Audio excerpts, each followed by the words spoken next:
días, buenas tardes, buenas noches, desde donde nos estén escuchando y viendo, bienvenidos al Rincón Conservador. Es el primer programa, los primeros programas se van a dedicar a la parte teórica y vamos a iniciar, ¿no? Primero definiendo lo que no somos, como hacen los buenos intelectuales, que no es el conservadurismo. El conservadurismo no es una ideología. Entendemos por ideología una teoría política, porque estamos hablando finalmente de una teoría política, que parte única y exclusivamente de la razón, todo muy cartesiano, primero pienso, luego existo, y a partir de mi visión racional intento aplicarla, ¿no? Que es finalmente una armadura que se intenta aplicar a la sociedad. Los aquí presentes entendemos que una serie de teorías, tanto liberalismo, positivismo, marxismo, socialismo, incluyendo el anarquismo, proceden de la razón y cuando se intentan aplicar a la vida real, truena, no cuadra, ¿no? El mito de prosciutto, el prosciutto no es de, ¿cómo es? ¿Prosciutto? Prosciutto. Yeah, prosciutto no, prosciutto es un... Ah, es el jamón. Es el jamón. Prosciutto. Bueno, ahora, después lo buscamos en el mito, donde se intenta aplicar al ser humano la caja cortándolo. El conservadurismo no es eso. El conservadurismo parte de la realidad. Juan Iván. Efectivamente, el conservadurismo es una forma de entender y ver la vida y luego consecuentemente la política.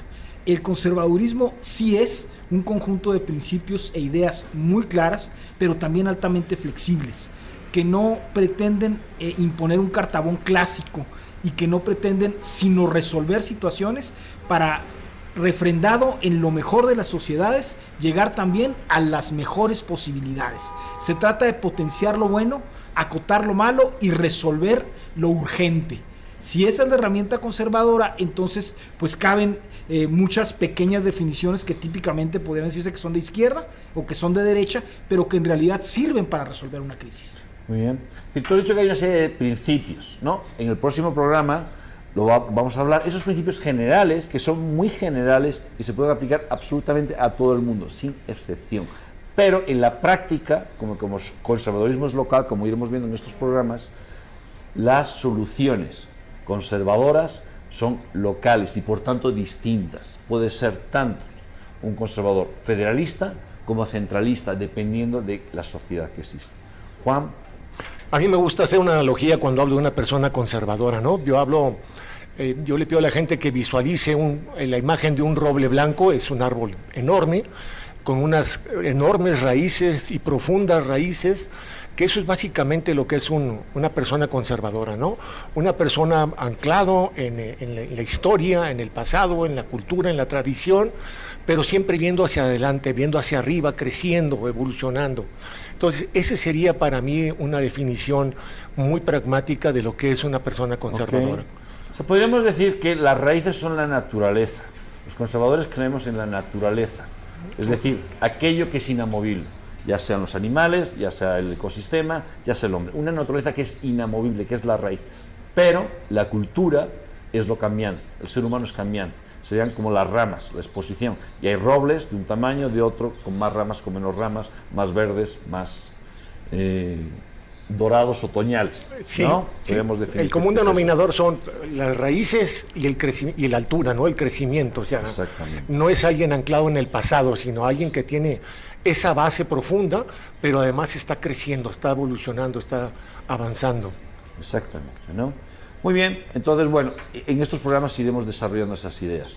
Ejemplos claros, como ya he dicho, el marxismo es una ideología que todo es muy bonito en teoría, pero que no entiende la naturaleza humana. Y cuando quiera aplicarlo, la única manera de aplicarlo es cortando cabezas. 100 millones de cabezas más entre Mao y Stalin.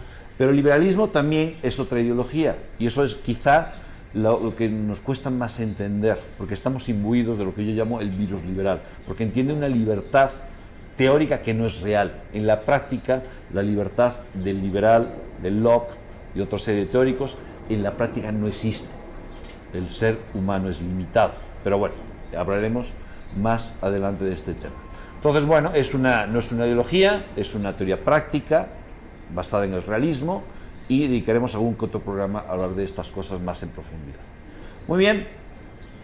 Ok, Juan, Los conservadores somos de derechas, de izquierdas, de centro, ultraderecha, ultrafascistas. Bueno, pues ese es muy difícil de clasificar, ¿no? Porque además a diferentes personas que le preguntes te van a dar diferentes definiciones de cada uno de estos términos de derecha, ultraderecha, etcétera, ¿no? Yo creo que básicamente la diferencia con una persona conservadora es la parte esencial, que es un movimiento que se basa en el ser humano, ¿no? Que se basa en el hombre, y de ahí parte lo demás. Tiene como prioridad el ser humano, y luego, bueno, vienen otras definiciones. Pero en el tema de la izquierda y la derecha y la ultraderecha y la ultraizquierda, pues son términos que cambian de acuerdo al medio, al locutor, al político, al personaje que esté hablando. ¿Tú crees entonces que la definición a los conservadores nos meten en la derecha no es adecuada? En cierta forma es correcta, tiene una parte de derecha, pero no es derecha, ¿no? Okay. Es algo más completo que ser simplemente de derecha. Ok. Juan Iván. Sí, yo creo que en esta dicotomía forzada de izquierda y derecha, el progresismo liberal neomarxista ha garantizado un desplazamiento de tal magnitud hacia la ultraizquierda que todo lo que típicamente quedaba en el centro derecha o en el centro se ha convertido en ultraderecha. Porque si tú desplazas la izquierda hacia la ultraizquierda, pues naturalmente jalas el plano cartesiano. O sea, se ha desplazado el espectro político hacia la izquierda. El espectro político y la narrativa mediática y la cultura social media de las nuevas generaciones. O sea, estamos imbuidos de este neomarxismo que nos obliga a referentes que no existían, que han roto con los cartabones, por lo que muchos viejos marxistas pues ahora están colocados a la derecha, ¿no? O sea, ya no hay un parámetro que prevaleció, digamos, durante el siglo XX. Marxistas que están a la derecha. Sí, claro. En España, ¿sabes cómo le llaman a esos? No. Los rojipardos. Porque son rojos de izquierda, pero pardos del color de las camisas fascistas. Y es interesante, es cierto, ha habido un desplazamiento. Este desplazamiento trae por consecuencia que los que pretendemos buscar lo mejor de un orden anterior y queremos aplicarlo, seamos vistos como retardatarios, ni siquiera como reaccionarios, que quizás lo seamos en algún sentido, sino como retardatarios. Pareciera que lo que buscamos es impedir el avance de la sociedad, cuando lo que queremos es un avance correcto, porque la ideología aplicada, como bien lo definías, lo único que ha hecho es romper con la realidad y crear un artificio sobrepuesto. Y los conservadores decimos, volvamos a la realidad, veamos la realidad, si los hombres son hombres y las mujeres son mujeres y el agua es agua, porque hoy en la mañana veía una nota de una ultraliberal analista que decía que una sociedad donde hay hombres y mujeres es fascista. Claro. Y naturalmente no es fascista.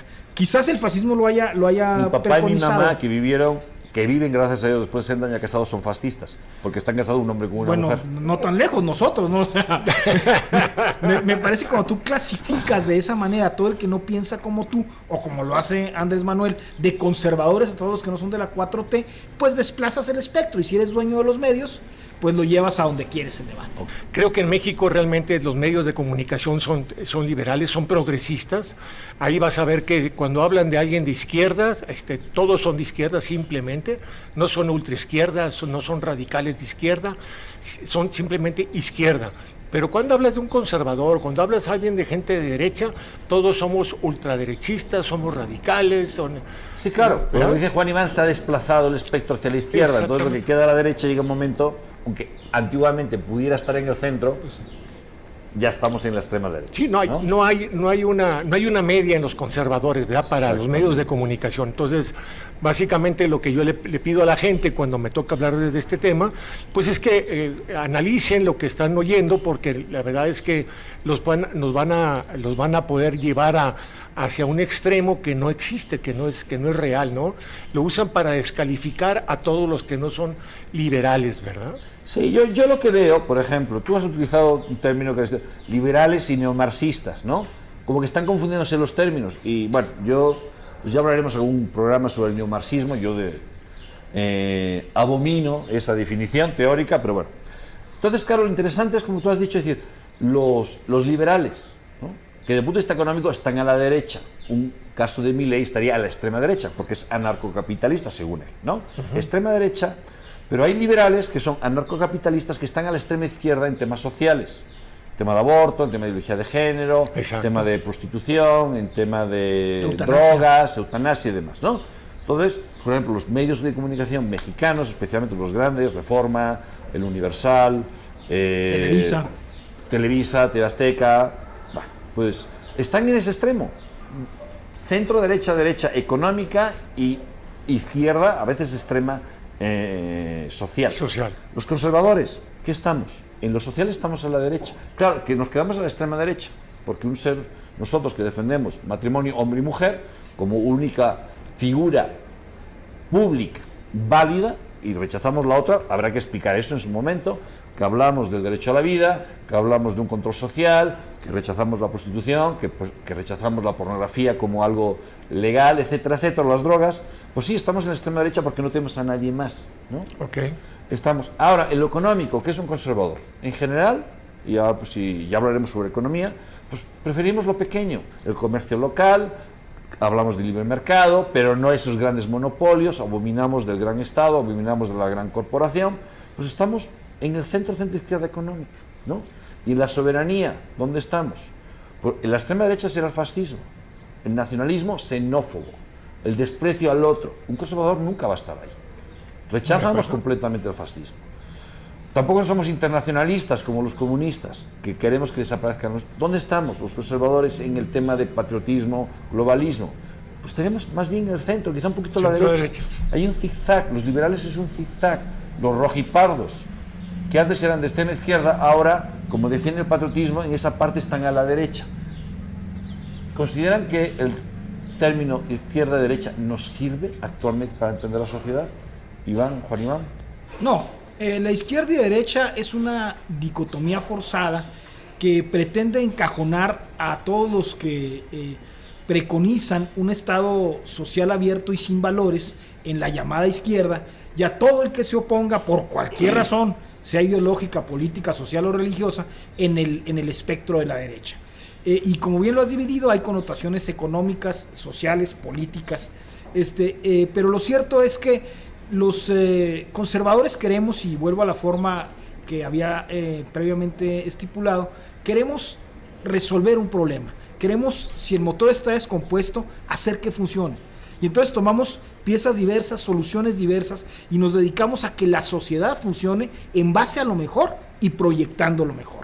En ese sentido catalizador podemos utilizar herramientas económicas o políticas o sociales que coyunturalmente sean funcionales y que a lo mejor posteriormente se modifiquen para mejorar, pero siempre buscamos que el ser humano sea óptimo, que la sociedad sea óptima, y por eso en Roma los optimates representaban una categoría social de lo que buscaban lo mejor, siendo lo mejor. Ok, Juan. No, pues coincido con Juan Iván, ¿verdad? La parte más importante del conservadurismo es que pone en el centro de las decisiones al ser humano, ¿no? Ese sería... Sí, para concluir, me parece, si están de acuerdo, sería esa dicotomía que surge en la Revolución Francesa después de 2 siglos y medio, ya no sirve. De acuerdo. No es que tengamos miedo que nos llamen de ultraderecha, para nada, bienvenida sea. Que nos llamen fascistas, bienvenido sea, ni nos vamos a molestar. Pero yo creo que el conservadurismo, uno de sus objetivos, según mi criterio, y ahí iremos viendo, es volver a darle el sentido a las palabras. Es decir, que la palabra y la semántica coincidan, que no se rompan, ¿no? Entonces, en ese sentido, sí, somos de derecha en un sentido, de izquierda en otro, de centro en otro. Entonces, quizá haya que empezar a buscar otros conceptos para entender. Se está iniciando la dicotomía patriotismo-globalismo. Yo creo que todavía le falta mucho que definir en ese tema. Le falta, pues sí, finalmente teoría. Pero si ya somos conservadores, ¿para qué nos definimos en la dicotomía? Porque yo creo que, bueno, eso puede ser un gran debate, ¿no? Yo sí creo que es necesario, pero bueno, es una opinión y justamente hablaremos de este tema, ¿no? Muy bien, ok, no somos ni derecha ni izquierda, pero no porque nos dé vergüenza llamarnos de derecha, para nada. ¿Somos una religión, Juan Iván, los conservadores? ¿Somos el brazo político de la Iglesia Católica, de la jerarquía? No, en absoluto, ¿verdad? O sea, que la religión sea uno de los elementos importantes del pensamiento conservador, eso es una cosa, ¿verdad?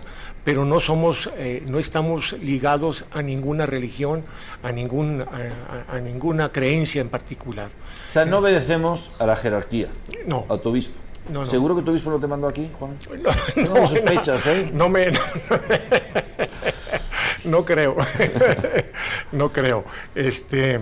Sí, yo creo que, y no deberíamos, ¿no? Si nos buscan, bueno, pues platicar, dialogar con ellos, los hemos buscado, nos hemos acercado a platicar con ellos, ¿verdad? Pero siempre defendiendo la verdad, que ese es el único referente que tenemos.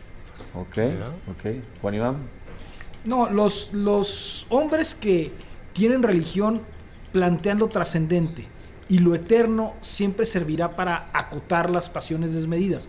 Para los conservadores es Perdón, dijiste, uno de los temas que vamos a tratar justamente con el conservadurismo es la acotación de las pasiones. Una de las cosas importantes para buena parte del liderazgo conservador es que el hombre entienda lo trascendente, porque lo trascendente te da perspectiva. Si tú asumes que vas a vivir por siempre, con mucha más relajación y mejor tono, vas a poder abordar los problemas que se te van presentando. Esto dota al conservador de una capacidad que quien supone que cuando su vida acaba todo, no tiene.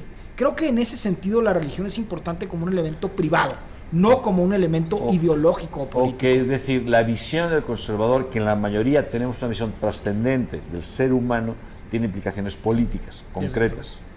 ¿Okay? Y sociales. Y sociales. Muy bien. Perdón. Sí, yo también estoy de acuerdo. Y tampoco es que nos dé vergüenza decir que somos personas religiosas, como es el caso de los tres aquí presentes, ¿no? Creyentes, sí. Creyentes, que pertenecemos, en el caso de los tres somos católicos, hay muchos conservadores que son otras religiones. No es que nos dé vergüenza. El tema es que es de sabios distinguir lo distinto. Entonces, una religión es una cosa y que esos fundamentos que nos da esa religión o esas religiones, a la hora que nosotros lo aplicamos en la práctica política, tienen influencia sin lugar a dudas, pero son espacios distintos. De tal manera que hay ateos. En el caso de España es muy claro. Toda la escuela de Gustavo Bueno, que se puede considerar uno de los grandes defensores del conservadurismo, Gustavo Bueno era agnóstico y gran parte de sus discípulos, que actúan ahora en varios grupos políticos, especialmente en Vox, siguen siendo ateos, pero reconocen la validez de la tradición, el valor, que es un valor fundamental en el conservadurismo, que es la tradición, el valor de lo que la Iglesia Católica, en este caso, ha hecho en España. Entonces se puede ser perfectamente ateo y conservador. De acuerdo. Aunque yo sí creo que el conservadurismo, sin ese sustrato religioso, no tendría sentido, ¿no? Pero eso también es uno de los temas que podríamos tratar. Es un elemento no definitorio de muchos conservadores, pero que sí tiene una implicación práctica. Fuerte, porque también hay que ser realista, como somos realistas. La inmensa mayoría de los conservadores, no sé qué porcentaje, quizá 90 más, somos personas religiosas, ¿no? Sea en Estados Unidos, evangélicos, calvinistas, anglicanos, ¿no? Repito, no nos da vergüenza reconocernos. Y en el occidente somos cristianos, y somos cristianos culturalmente, pero sí es importante distinguir lo distinto. Muy bien. Se nos acusa de reaccionarios, que es una palabra feísima, suena feo, reaccionario, ¿no? Hay como que la R2C. ¿Somos reaccionarios, Juan? No, definitivamente, bueno, puede ser que sí. O sea, si estamos realmente en una situación donde las cosas van avanzando adelante de nosotros, pues nosotros estamos reaccionando a ese rumbo que está tomando la sociedad, ¿no? A ese liberalismo, a este progresismo, a todas estas cosas de la ideología de género, pues tenemos que reaccionar y ponerle un alto, ¿no? O sea, reaccionamos ante el progreso. No, en cuanto a las desviaciones, a las desviaciones del progreso. Las desviaciones del progreso. Bueno, y que incluso no sería progreso, ¿verdad? Porque eso sería un retroceso en lo que estamos haciendo. ¿A lo animal del hombre, quizá? Bueno, si incluso ni los animales hacen eso, caray, ¿verdad? Lo que está ocurriendo en los animales no hay trans. No hay trans. No hemos conocido ningún lobo trans. Tienen toda la claridad del mundo de qué son y cómo comportarse, ¿verdad? Entonces, realmente esa es la reacción en todo caso, ¿no? Estamos respondiendo a una situación que se nos está planteando y que se sale de la naturaleza del ser humano y se sale de la razón y se sale de la ciencia.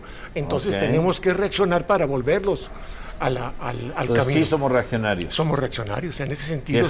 Qué feo. Pero bueno, Juan Iván, somos reaccionarios. Sí, somos los que estamos en defensa de un estatus en el que sabemos que las cosas funcionan.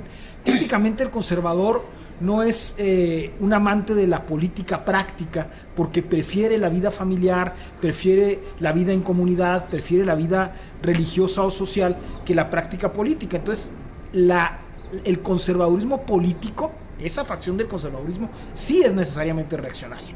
Porque dejamos nuestra estabilidad, dejamos nuestras familias, dejamos nuestros negocios para defender un status quo o para hacer prevalecer un status quo. En ese sentido somos reaccionarios porque típicamente los revolucionarios buscan la militancia permanente como un objetivo de trascendencia y de transformación de la sociedad. Nosotros, como buscamos preservar, nos activamos ante la enorme ofensiva, en este caso, que están haciendo aquellos que quieren destruir el orden prevalente y el orden social cristiano. Podríamos decir que el conservador es el señor que está con su familia alrededor del fuego, tomándose su cervecita por la tarde, en una tertulia, ¿no? Y que solo sale a la calle cuando ve que hay fuego y le va a quemar su casa. ¿Podríamos decir que es eso? Sí, digamos que lo expresó muy bien en la película de Corazón Valiente, con la figura de William Wallace, porque él deja la siembra, deja la aldea, deja el amor patrimonial para defender a Escocia de la invasión inglesa, ¿no? En ese sentido, cuando no tienes alternativa, pues dejas lo que te gusta por lo que necesitas. Por eso, en política creo que sí somos reaccionarios, aunque típicamente no reaccionaríamos si no se van y se meten con lo que nosotros creemos importante. Hablando de películas, ¿no te parece que a mí me parece que La Comarca del Hobbit es como el mundo ideal del conservador? Hay que trabajar, mucha fiesta, mucha cerveza, casas pequeñas, comunidad pequeña, y de hecho, pues... todo lo que de bueno y justo una sociedad tenga es lo que el conservador pretende hacer prevalecer. Y Bilbo sale justamente, una vez que Gandalf lo busca... Bilbo sale ante la amenaza evidente de la destrucción del orden de la comarca, ¿no? Que por su gusto no hubiera salido. Bueno, jamás. De su comodidad. Bueno, pues señores, parece ser que nos merecemos ese epíteto de reaccionarios. Ahora, diría el gran Chesterton, que es uno de los grandes autores, que se consideraba conservador, que gracias a Dios estaba en las redes constantemente, ¿no? Se podríamos decir que es el bestseller de los conservadores, que el conservadurismo tiene que ser revolucionario. ¿Qué piensas de eso, Juan? Ah, caray. Bueno, pues yo creo que ante las circunstancias que estamos viviendo, pues tendría que hacerse, ¿no? Ahorita nos hemos convertido desafortunadamente en una minoría que está realmente oprimida por una sociedad progresista, por un gobierno progresista, por un gobierno global progresista. Entonces, pues bueno, tenemos que revolucionar lo que está ocurriendo para que realmente las cosas regresen al camino correcto. O sea, estamos tan mal que los conservadores, que somos reaccionarios, para sobrevivir tenemos que ser revolucionarios. Para prevalecer. Para prevalecer. Porque para sobrevivir podemos seguir siendo reaccionarios, que no nos ha funcionado. Y nos podemos arrinconar. La opción benedictina, ¿no? La famosa opción benedictina bueno, aunque está mal interpretado, el libro es mucho más complejo que retirarnos a nuestras abadías, a nuestras pequeñas aldeas y que dejemos el mundo arder, ¿no? ¿En qué sentido deberíamos ser revolucionarios los conservadores? Yo diría que el término aplica para dar vueltas más rápido y retornar, como decía Juan, al camino que hemos perdido. O sea, cuando tú te sales del camino, das una suerte de volantazo, la rueda tiene que seguir girando para volver al punto del que partió. Y ciertamente en México venimos hace mucho tiempo de puntos muy malos, no queremos volver, no existe el México idílico al que quisiéramos volver, pero sí hay muchas instituciones de un México desarrollado, estable y organizado que necesitamos rescatar para proyectar un México mucho más estable. Nuestra idea de acción revolucionaria, por utilizar la terminología clásica del marxismo, es que tenemos que hacer política de calle, tenemos que empezar a usar estos espacios que no se habían hecho y tenemos que reivindicar nuestra posición. O sea, el solo hecho de decirnos conservadores implicaría un estigma, y decir que lo somos es revolucionario en el sentido que lo estás aplicando. Muy bueno. Sí, sí. Muy bien, pues sí, realmente tenemos que ser, creo yo, ¿no?, revolucionarios en los métodos, en las estrategias, y para conservar aquello que queremos, que son las tradiciones, que son las costumbres, que son muchas de las instituciones. La bonomía. La bonomía, las virtudes, volver a poner las virtudes, la palabra virtudes en el centro. Tenemos que ser creativos, en ese sentido, creo yo que lo y decía. Activos. Creativos y activos, exactamente, ¿no? Bueno, pues para eso se ha creado este espacio, para generar ideas y para conciliar las tradiciones, las costumbres con el progreso, pero como bien ha dicho Juan, con el progreso real, acorde a la naturaleza humana y no a unos loquitos que nos quieren imponer cosas que son, como tú has dicho, ni siquiera animales, ni siquiera los animales hacen ese tipo de cosas. Pero yo no coincido con el adjetivo, no están locos. O sea, estamos ante una agenda sumamente bien estructurada, que está cambiando el paradigma sistemáticamente, y que en lo que volteamos hacia un lado y a otro, o sea, llevan escasos 9 años, digamos, del 2014 para acá, han transformado el referente sin que nos diéramos cuenta. Estamos reaccionando tarde y mal frente a una ofensiva que ni siquiera entendemos.